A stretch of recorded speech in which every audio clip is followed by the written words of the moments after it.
എല്ലാവർക്കും നമസ്കാരം. Welcome back to mini easy recipe. ഇന്ന് നമുക്ക് ഒരു നാടൻ വിഭവം ഉണ്ടാക്കാം. ഒരു ഉണ്ണിപ്പിണ്ടി ഉപ്പേരി ഉണ്ടാക്കാം. ഉണ്ണിപ്പിണ്ടി ചെറുപയറും കൂടിയിട്ടുള്ള ഉപ്പേരിയാണ്. ഉണ്ണിപ്പിണ്ടി വൻപയറും കൂടിയിട്ടും ചുവന്ന പയർ കൂടിയിട്ടൊക്കെ ഉണ്ടാക്കും കേട്ടോ. നാട്ടിലൊക്കെ നല്ലോണം കിട്ടണതല്ലേ, പിന്നെ ശരീരത്തിന് വളരെ നല്ലതാണ്. അപ്പം നമുക്ക് പോയിട്ട് ഉണ്ണിപ്പിണ്ടി ഉപ്പേരി എങ്ങനെ ഉണ്ടാക്കാൻ നോക്കാം. ഉണ്ണിപ്പിണ്ടിയിൽ ചേർക്കാൻ വേണ്ടിയിട്ട് ഞാനിവിടെ ഒരു 3/4 കപ്പോളം ചെറുപയറാണ് കേട്ടോ എടുത്ത് വെച്ചേക്കുന്നത്. ഇത് ഇപ്പോൾ ചുമന്ന പയറുണ്ടെങ്കിൽ അത് ചേർക്കാം, വെളുത്ത പയറുണ്ടെങ്കിൽ അത് ചേർക്കാം, അതുകൊണ്ടൊന്നും കുഴപ്പമില്ല. ഞാനത് കഴുകിയെടുത്തു. ഇനി നമുക്കത് കുറച്ച് നേരം വെള്ളം ഒഴിച്ച് വെക്കാം. ഞാനിവിടെ 2 മണിക്കൂർ വെള്ളം ഒഴിച്ച് വെക്കാൻ പറ്റുള്ളൂ. കൂടുതൽ നേരം വെച്ച് കഴിഞ്ഞാൽ നമുക്ക് വേഗത്തിൽ വെന്ത് കിട്ടും. കുറച്ച് നേരം ഇരിക്കട്ടെ, എന്നിട്ട് നമുക്ക് കുക്കറിലിട്ട് വേവിക്കാം. ഒരു 2 മണിക്കൂർ ഞാൻ വെച്ചു കേട്ടോ. ഇനി നമുക്ക് ഈ കുക്കറിലേക്ക് ഇട്ട് കൊടുക്കാം. അപ്പോൾ ഞാൻ ചെറുപയർ കുക്കറിലേക്ക് ഇട്ട് കൊടുത്തു. ഇനി നമുക്ക് ആവശ്യത്തിന് വേവാൻ ആവശ്യത്തിന് അതിൻ്റെ മുകളിൽ വരെ വെള്ളം നിൽക്കണം ചെറുപയറിൻ്റെ. എന്നിട്ട് കുക്കർ അടച്ച് ഞാനിവിടെ 4 വിസിലാണ് കൊടുക്കാൻ പോണത്. സിമ്മിൽ വെച്ചിട്ട് 4 വിസിൽ കൊടുക്കുക കേട്ടോ. അപ്പോൾ വേവിച്ചെടുക്കുക, അത്രയേ ഉള്ളൂ. അധികം വെള്ളം ഇല്ലാതെ വേവിച്ചെടുക്കാൻ നോക്കുക. അപ്പോൾ ഞാനത് വേവിക്കട്ടെ. ഇങ്ങനെ 2 ഉണ്ണിപ്പിണ്ടി കഷ്ണങ്ങളാണ് എനിക്ക് കടയിൽ നിന്ന് കിട്ടിയത്. ഡൽഹിയിലൊന്നും അല്ലാണ്ട് ഫ്രഷ് നമുക്ക് കിട്ടാൻ വഴിയില്ലല്ലോ.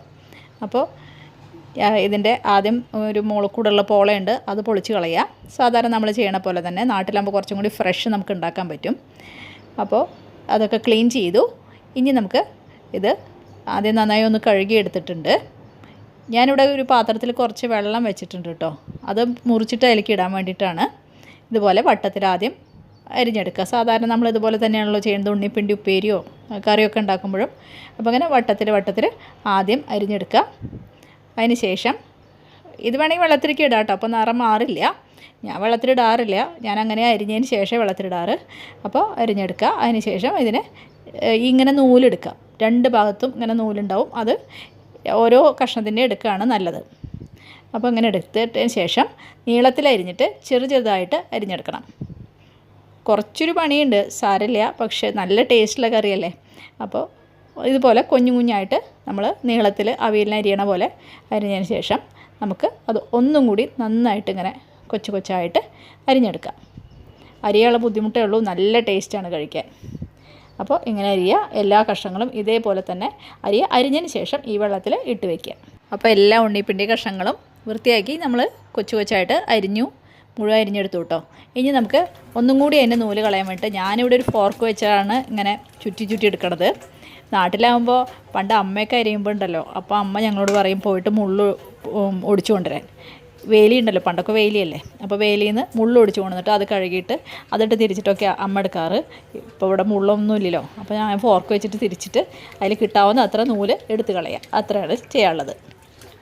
അപ്പോൾ ചീഞ്ചട്ടി അടുപ്പത്ത് വെച്ചിട്ടുണ്ട്. അതിലേക്ക് ഒരു 4 ടീസ്പൂണോളം ഞാൻ വെളിച്ചെണ്ണ ഇട്ട് ഒഴിച്ചു കൊടുത്തിരുന്നു. വെളിച്ചെണ്ണയിൽ ഉണ്ടാക്കണം, അതാ സ്വാദ്. ഞാനിവിടെ 2 സവോള വലുത് ചെറുതായിട്ട് അരിഞ്ഞു വെച്ചിട്ടുണ്ട്. കടുക് 1 സ്പൂൺ ഇട്ട് കൊടുത്തു നേരത്തെ തന്നെ. അതിലേക്ക് നമ്മൾ അരിഞ്ഞു വെച്ച സവോള ഇട്ട് കൊടുത്തു. ഇനി നമുക്ക് നന്നായിട്ട് വഴറ്റുക. അതിന് മുമ്പ് നമുക്ക് ഒരു 6-7 വെളുത്തുള്ളി ഞാൻ ഇവിടെ നന്നാക്കി വെച്ചിട്ടുണ്ട്. അതൊന്ന് ചതച്ചെടുക്കാം. ഞാൻ അമ്മിയിലിട്ടൊന്ന് ചതച്ചെടുത്തതാണ് സ്വാദ്. അപ്പോൾ നന്നായിട്ട് ഇളക്കി കൊടുക്കുക. ശേഷം രണ്ടും കൂടി നന്നായിട്ട് മൂക്കണം കേട്ടോ. നല്ല ചുമന്ന കളറാവണം, അതുവരെ നമുക്ക് നന്നായിട്ട് ഇളക്കി കൊടുക്കണം. ഇനി നമുക്ക് ചേർക്കാനുള്ളത് കറിവേപ്പില കേട്ടോ. കറിവേപ്പില നല്ലോണം ഇടുകയാണ് സ്വാദ്. ഇപ്പോൾ ഇവിടെ ഈ വിൻ്ററൊക്കെ കഴിഞ്ഞപ്പോൾ എൻ്റെ ഉള്ള കറിവേപ്പിൻ്റെ ഇലയൊക്കെ കൊഴിഞ്ഞു പോയി. ഒരു 5-6 ഇലയേ ഉള്ളൂ കേട്ടോ. അപ്പോൾ ഞാനതാ ചേർക്കണത്. നല്ലോണം കറിവേപ്പില ഉണ്ടെങ്കിൽ 2-3 ഇതളൊക്കെ ഇട്ടോളൂ. നല്ല ടേസ്റ്റ് ഉണ്ടാവും, നല്ല മണം ഉണ്ടാവും. അപ്പോൾ നന്നായിട്ട് ഇളക്കി കൊടുക്കുക. ഇളക്കി നല്ല നല്ലൊരു ബ്രൗൺ കളറാവണം കേട്ടോ. ഇനി നമുക്ക് അതിലേക്ക് ഒരു 1/2 ടീസ്പൂണോളം മഞ്ഞൾപ്പൊടി ചേർത്ത് കൊടുക്കാം. പിന്നെ മുളക് പൊടി എരിവിനനുസരിച്ച് ചേർക്കുക.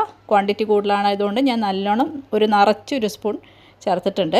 ഇനി ഇത് നന്നായിട്ട് നമ്മുടെ മഞ്ഞൾപ്പൊടി മുളക് പൊടി നന്നായിട്ടൊന്ന് മൂക്കണം. നല്ല മണം വരുന്നുണ്ട്. ഇനി നമുക്ക് അതിലേക്ക് നമ്മൾ അരിഞ്ഞു വെച്ച ഉണ്ണിപ്പിണ്ടി ഇട്ട് കൊടുക്കാം. ഉണ്ണിപ്പിണ്ടി മുഴുവൻ ഇട്ട് കൊടുത്തതിന് ശേഷം നമുക്ക് ഉപ്പ് ചേർക്കാം കേട്ടോ. അപ്പോൾ മുഴുവൻ ഇട്ട് കൊടുത്തു. ഇനി നമുക്ക് ആവശ്യത്തിന് ഉപ്പ് ചേർക്കാം. ഇനി നമുക്ക് നന്നായിട്ട് മിക്സ് ചെയ്ത് കൊടുക്കാം. അടിയിൽ നിന്നും മുകളിൽ നിന്നൊക്കെ എടുത്ത് നന്നായിട്ട് മിക്സ് ചെയ്ത് കൊടുക്കുക. ഉപ്പും മുളകും മഞ്ഞൾപ്പൊടിയൊക്കെ എല്ലാ സ്ഥലത്തും ആവണ പോലെ നന്നായിട്ട് മിക്സ് ചെയ്ത് കൊടുക്കാം. ഇനി നമുക്ക് ഉണ്ണിപ്പിണ്ടി വേവാൻ ആവശ്യത്തിന് വെള്ളം ഒഴിച്ച് കൊടുക്കാം. ഞാനിവിടെ 1 ഗ്ലാസ് വെള്ളമായിട്ട് ഒഴിച്ച് കൊടുത്തത്. ഇത്രയും ക്വാണ്ടിറ്റി ഉണ്ടല്ലോ, അത് കാരണം. ഇനി നമുക്ക് അടച്ച് വെച്ചിട്ട് ഒരു 10 മിനിറ്റ് വേവിച്ചെടുക്കാം. ഇടയ്ക്കിടയ്ക്ക് തുറന്ന് ഇളക്കം ചെയ്യണം കേട്ടോ. അപ്പോൾ അടച്ച് വെക്കാം. ഇപ്പോൾ ഒരു 10 മിനിറ്റ് കഴിഞ്ഞിട്ടുണ്ട്. നമുക്ക് തുറന്ന് നോക്കാം. ഉണ്ണിപ്പിണ്ടിയൊക്കെ ഒരു പകുതി വേവായിട്ടുണ്ട്, പക്ഷേ വെള്ളമൊന്നും മുഴുവൻ വറ്റിയിട്ടില്ല. അപ്പോൾ വെള്ളത്തിരി അധികം ആയാലും കുഴപ്പമൊന്നുമില്ല കേട്ടോ. ഉണ്ണിപ്പിണ്ടിയിൽ ഇപ്പോൾ ഇത്തിരി അധികം വെള്ളമൊന്നും ആയതുകൊണ്ട് കുഴപ്പമൊന്നുമില്ല, അത് വെന്തുടയൊന്നുമില്ലല്ലോ. അപ്പോൾ കുറച്ച് വെള്ളം വറ്റി വേണം നമുക്ക് ചെറുപയർ ചേർക്കാൻ വേണമല്ലോ. അപ്പോൾ ഇനിയും കുറച്ച് നേരം കൂടി നമുക്ക് അടച്ച് വെച്ച് വേവിക്കാം. ഈ സമയത്ത് നമുക്ക് കുക്കറിൽ ചെറുപയർ വെന്തോ നോക്കാം. ഞാൻ 4 വിസിൽ വന്നപ്പോൾ ഓഫ് ചെയ്ത് വെച്ചതാണ്. അപ്പോൾ പ്രഷറൊക്കെ പോയി തുറന്ന് നോക്കുക. നന്നായി വെന്തിട്ടുണ്ട്, നല്ല പാകമായിട്ട് വെന്തിട്ടുണ്ട്, വെള്ളമൊന്നുമില്ല അധികം. അപ്പോൾ നമ്മുടെ ഉപ്പേരി നല്ല തയ്യാറായിട്ടുണ്ട്. ഇപ്പോൾ വെള്ളമെല്ലാം വറ്റി നല്ല പാകമായി. ഈ സമയത്ത് നമുക്ക് നമ്മുടെ വേവിച്ച് വെച്ച ചെറുപയർ ഇട്ട് കൊടുക്കാം കേട്ടോ. ഇതുപോലെ വേവിച്ചെടുക്കുകയാണെങ്കിൽ നല്ലതാണ്. എന്താ വെച്ചാൽ അധികം വെള്ളമില്ലേ, രണ്ടിലും വെള്ളമല്ലോ. അപ്പോൾ മിക്സ് ചെയ്യാൻ എളുപ്പമുണ്ട്, പിന്നെ കുഴഞ്ഞും പോവില്ല. അപ്പോൾ നന്നായിട്ട് അങ്ങോട്ട് മിക്സ് ചെയ്ത് കൊടുക്കുക. ആദ്യം ചെറുപയർ എല്ലാ ഭാഗത്തും ആവണ പോലെ നന്നായിട്ട് ഇളക്കി കൊടുക്കണം. പിന്നെ ഉപ്പൊന്നും പിടിക്കണ്ടേ, അതിന് വേണ്ടി നമുക്ക് എന്നിട്ട് ഒരു 5 മിനിറ്റ് അടച്ച് വെച്ച് വേവിക്കാം. ഈ സമയത്ത് ഉപ്പ് ടേസ്റ്റ് നോക്കിക്കോളൂ. ഉപ്പ് കുറവുണ്ടെങ്കിൽ ഈ സമയത്ത് ഇട്ട് ഇളക്കിയാൽ മതി. നമുക്ക് അടച്ച് വയ്ക്കാം ഒരു 5 മിനിറ്റ്. ഇപ്പോൾ നമ്മുടെ ഉപ്പേരി തയ്യാറായി. 5 മിനിറ്റ് അടച്ച് വെച്ചു, വേവിച്ചു. ഇപ്പോൾ നല്ല പാകമായിട്ട് വന്നിട്ടുണ്ട്. ഉപ്പെല്ലാം കറക്റ്റാണ്. ഇപ്പോൾ ഇനി നമുക്ക് ഇത് സെർവിങ് ബോളിലേക്ക് മാറ്റാം. ഞാനിത് സ്റ്റൗ ഓഫ് ചെയ്യാൻ പോവാണ്. ഇനി സെർവ് ചെയ്യാം. നമ്മുടെ ഉണ്ണിപ്പിണ്ടിയും ചെറുപയറും കൂടിയിട്ടുള്ള ഉപ്പേരി തയ്യാറായി. എനിക്കാണെങ്കിൽ ഉണ്ണിപ്പിണ്ടി വലിയ ഇഷ്ടമാണ് കേട്ടോ. ഉണ്ണിപ്പിണ്ടി എങ്ങനെ വെച്ചാലും ഇഷ്ടമാണ്. പിന്നെ നമ്മുടെ ശരീരത്തിന് ഏറ്റവും നല്ലതാട്ടോ ഉണ്ണിപ്പിണ്ടി. അപ്പോൾ ഉണ്ണിപ്പിണ്ടി ചെറുപയർ, ഉണ്ണിപ്പിണ്ടി ചുവന്ന പയർ ഒക്കെ, മുതിര, ഉണ്ണിപ്പിണ്ടി മുതിരയും കൂടി ഉണ്ടാക്കാം. അപ്പോൾ എല്ലാവരും ഉണ്ടാക്കി നോക്കുക. ഈ രീതിയിലൊന്ന് ഉണ്ടാക്കി നോക്കുക. എല്ലാവർക്കും ഇഷ്ടപ്പെടുമെന്ന് വിചാരിക്കുന്നു. എൻ്റെ ചാനൽ ആദ്യമായിട്ട് ആരെങ്കിലും കാണുന്നുണ്ടെങ്കിൽ ഒന്ന് സബ്സ്ക്രൈബ് ചെയ്ത് സപ്പോർട്ട് ചെയ്യുക. അപ്പോൾ ഇങ്ങനെ നാടൻ വിഭവങ്ങളും നോർത്ത് ഇന്ത്യൻ വിഭവങ്ങളുമായിട്ട് കാണുന്നവരേക്കും നന്ദി, നമസ്കാരം.